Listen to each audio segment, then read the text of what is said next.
Hi, I am Heather Flanagan, the principal editor and executive director for the IDPro, a nonprofit organization for identity and management practitioners. I'm also the principal at Spherical Cow Consulting.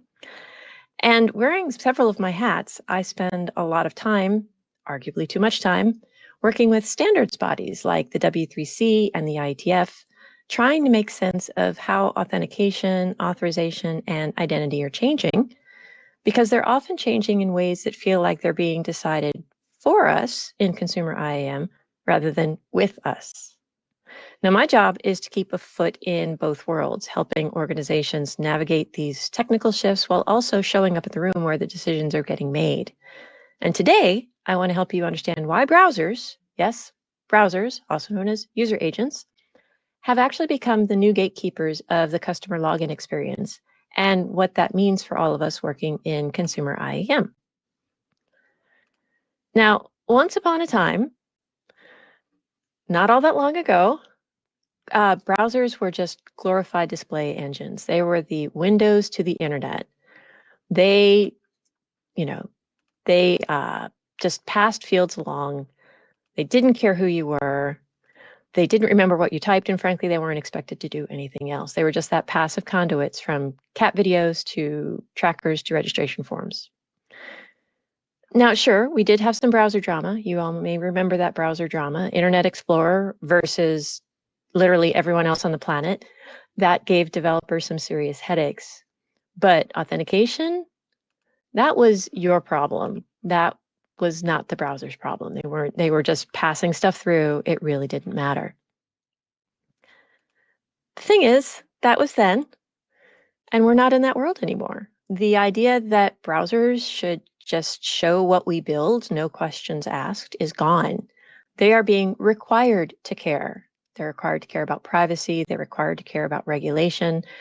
And they're required to care about how credentials are managed and how consent is obtained when those credentials are being used. In short, they are now participants in the login experience, which is a very interesting situation to be in for reasons we're going to get into. And you can treat this as a threat of things breaking in your environment that makes you very sad, or you can treat it as an opportunity for change. So why? Why is this happening? Well, there are reasons. We're going to get into three of them. The first one is regulation, the General Data Protection Regulation and its global cousins like the California Consumer Privacy Act and so many others. They're changing what browsers are required to do. More to the point, they're changing what the tech vendors who have the browsers are required to do. Similarly, standardization, because now there's definitely an expectation that vendors, regulators, consumers, they want predictability. And so the goal is to create these default behaviors within the browser. And last but definitely not least is user expectation. I mean, users don't just want control, they expect it, they demand it. Whether or not the users then utilize it, that can be its talk in and of itself. But the thing is to give the users what they purport to want. The browser is honestly the easiest place to deliver that, especially since they're already being required to do so anyway. Now, is the browser the best place to solve these problems? I think that's actually still up for debate, but it is where it's being solved regardless. So let's talk about what that means in terms of what's breaking, what's changing, where your opportunities are to leverage some of the chaos in the world today.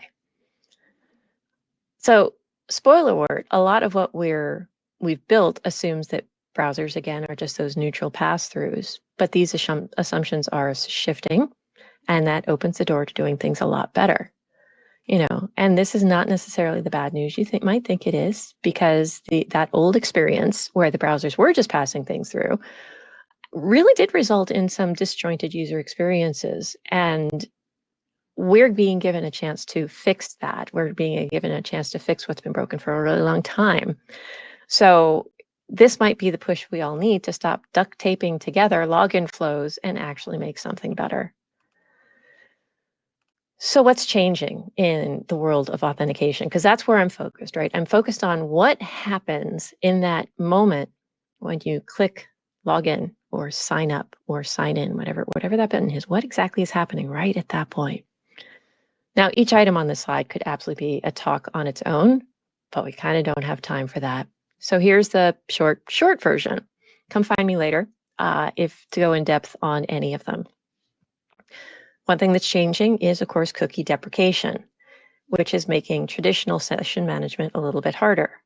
Now, if you're really on top of things, you will have heard Google backing down from saying we are getting entirely rid of third-party cookies and instead saying we're going to emphasize user choice, which makes Firefox and Safari developers a little anxious because they turned off third-party cookies a good long time ago. So this is an interesting area of conversation. Suffice to say, if you want a consistent user experience, regardless of what browser you're developing to, you're going to assume that third-party cookies are not a thing, and therefore your traditional session management might be more difficult.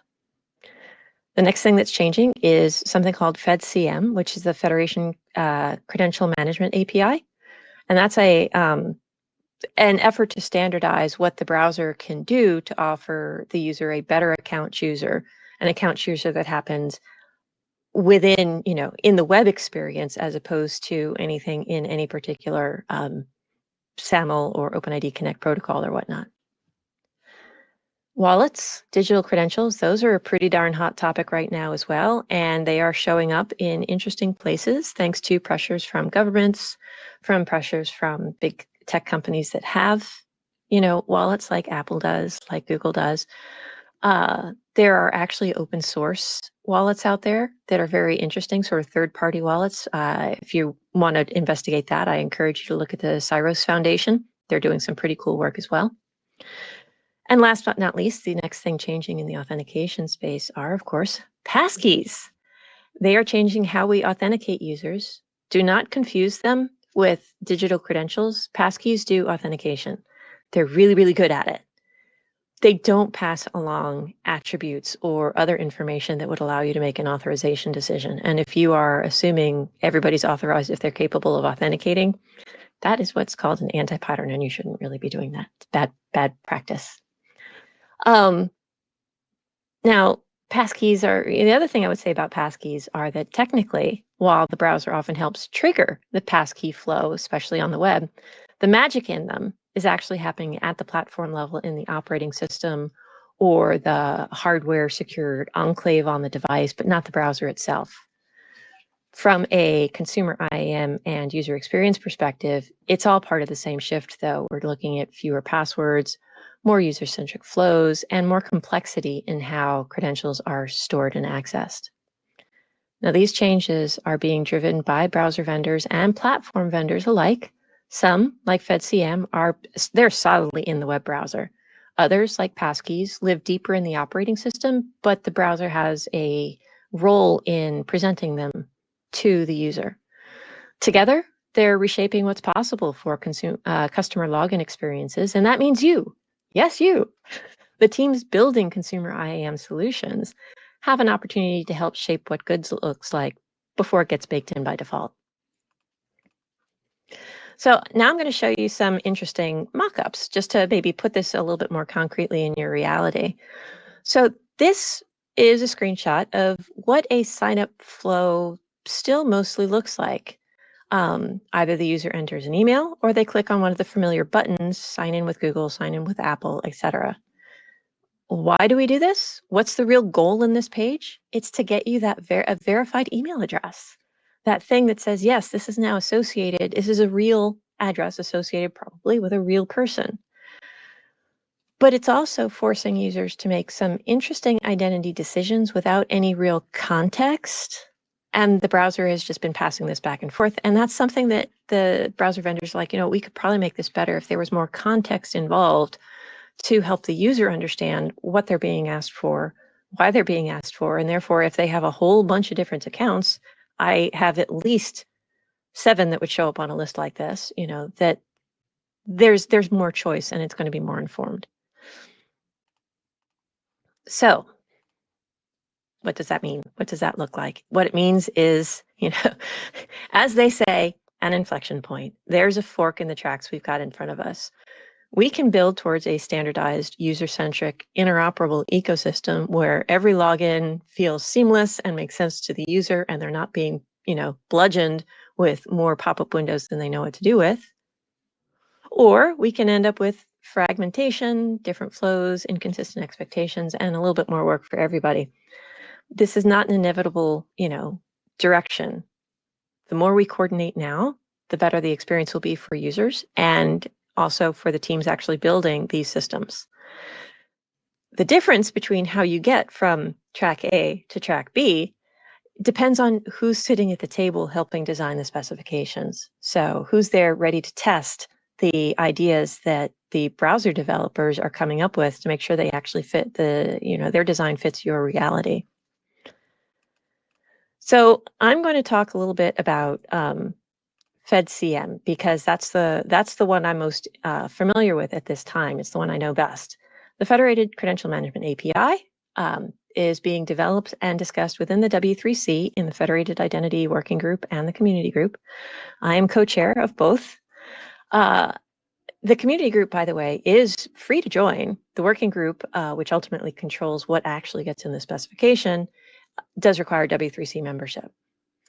Now, FedCM puts the browser in the flow of authentication, though mostly as a guide to try and help direct the user to the right place, and not just that pass-through bystander. If the user has, no previous knowledge, a zero state as shown on this one, right, then FedCM basically tries to help initiate that again within the browser. It's not going back to talk to whoever the browser vendor is. It's trying to do this based on the knowledge it has in the browser. Okay, so maybe the flow is, it's a known, we know the IDP, the identity provider, so now we want to get the user logged into that. Well, FedCM can help handle that securely without leaking information in either direction about, for the identity provider, what is the user doing and where are they coming from? And from the relying party, how many and which IDPs are they choosing? How many do they have available? That's not actually your business until they pick one. Okay, well, what about that glorious moment of consent? Consent is an interesting one. That one bothers me always a little bit because, for understandable reasons, everybody wants to own a piece of that consent puzzle. And so everybody asks the user, the browser says, are you okay with this? And the relying party says, are you okay with this? And the identity provider says, are you okay with this? And it's the same. It's close enough to the same question that the user gets really frustrated. It's like, would you just stop asking me? I'm trying to log in. That's all I want to do. And yet the relying party wants to make sure that, like, well, yes, I know you want to log in, but are you okay with me having your information? And the identity provider says, are you okay with me sharing your information? It's a subtlety that gets really frustrating in the user experience, right? But finally, so you've now chosen your account. You now want to say, all right, how do you get access to that? What does the consent look like? What does the end state look like? If we can put more of that into one consolidated place, which is what FedCM is doing, rather than have different ways of handling on identity providers and RPs, I think we're going to have a better user experience overall. Okay, so why, I ask you, should consumer IAM engage now? Well, because the browsers are actively shipping these features, right? Google is rolling out FedCM. Apple is more promoting wallets. They haven't really bought into the FedCM environment. Mozilla is watching very closely and experimenting, but is looking to actually do more with the FedCM rollout than they are with wallets. Most of the independent browsers like Brave and Opera are built on Chromium, and therefore they're actually going to have to do something not to support things like FedCM. And maybe they will, maybe they won't, but it's going to be embedded in that open source code. Now, if you like that user experience and that user flow and what's option, then great, let it keep going as it is. But if you want to actually shape what happens next, you need to start testing, you need to start engaging, and you need to start speaking up. And the sooner you engage, the more likely it is that your edge cases and your customer needs are going to be reflected in this final experience. Consumer IAM has so much to offer here, and the browser teams do want to get it right. But what they need are people to test this stuff out and show them where it works and where it doesn't. Just telling them it doesn't never does get very far, unfortunately. Okay, so who's actually using this from a relying party side? Well, some vendors are actually already testing what's actually possible here. The teams testing early, again, are the ones that actually help shape what works more than anything else, not just for their own use cases, but for consumer IAM as a whole. And these vendors include, Booking.com. There's some interesting stuff at Pinterest. I'm going to point out that Shopify, for their login component, is testing out FedCM as well, and they're having some really good feedback on that and what it looks like. So it's creeping up. It's definitely being used. It's solid in the consumer space, and I think that's something, therefore, that you should be interested in.